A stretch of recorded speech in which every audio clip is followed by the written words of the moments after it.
بسم اللہ الرحمن الرحیم۔ السلام علیکم ورحمۃ اللہ وبرکاتہ۔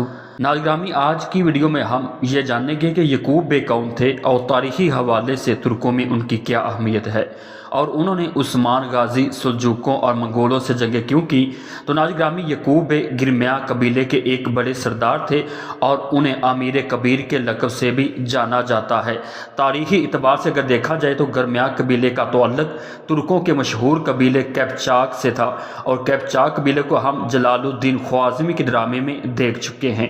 جب منگولوں نے خوارزمی سلطنت پر حملے کیے تھے تو گرمیاں قبیلے سے کئی لوگ اناطولیہ، موجودہ جسے ترکی کہا جاتا ہے، یہاں آ کر آباد ہو گئے تھے، اور اناطولیہ میں پھر یہ لوگ ایک مضبوط قبیلے کی شکل میں سامنے آئے۔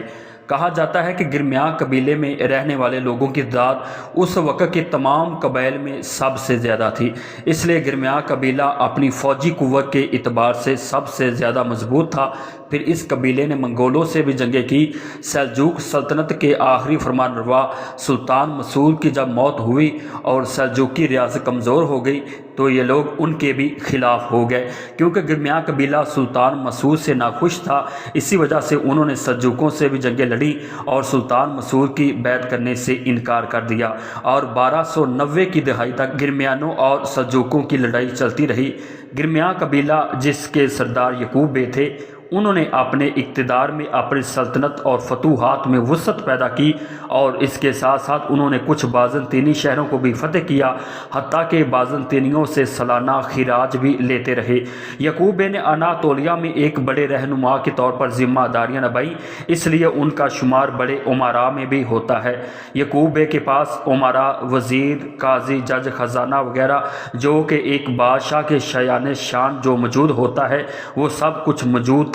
وہ ایک عظیم حاکم کے طور پر جانے جاتے تھے، اس لیے ترکی کے شہر انقرہ میں موجود ایک مسجد میں ان کی ایک تحریر موجود ہے جس میں ان کا لقب امیر الکبیر جلال الدین لکھا ہوا ہے۔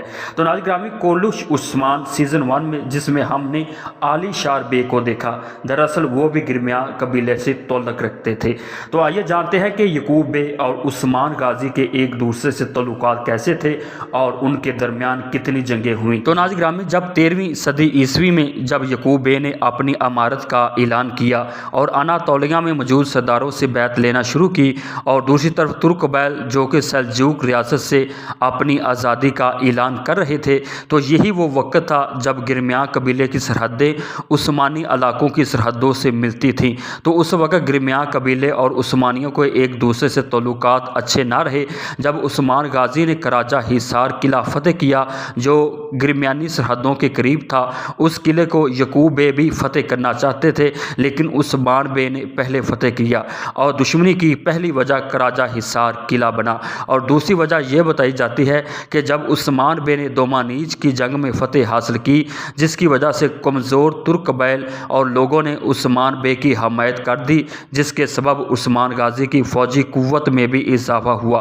بعد ازاں دونوں قبیلوں میں سب سے زیادہ اختلاف اس وقت ہوا جب گرمیانوں نے منگولوں کے ساتھ مل کر بلیجک حصار اور کراجہ حصار پر حملے کرنا شروع کیے، اور آخر میں یعقوب بے کی وفات کب ہوئی؟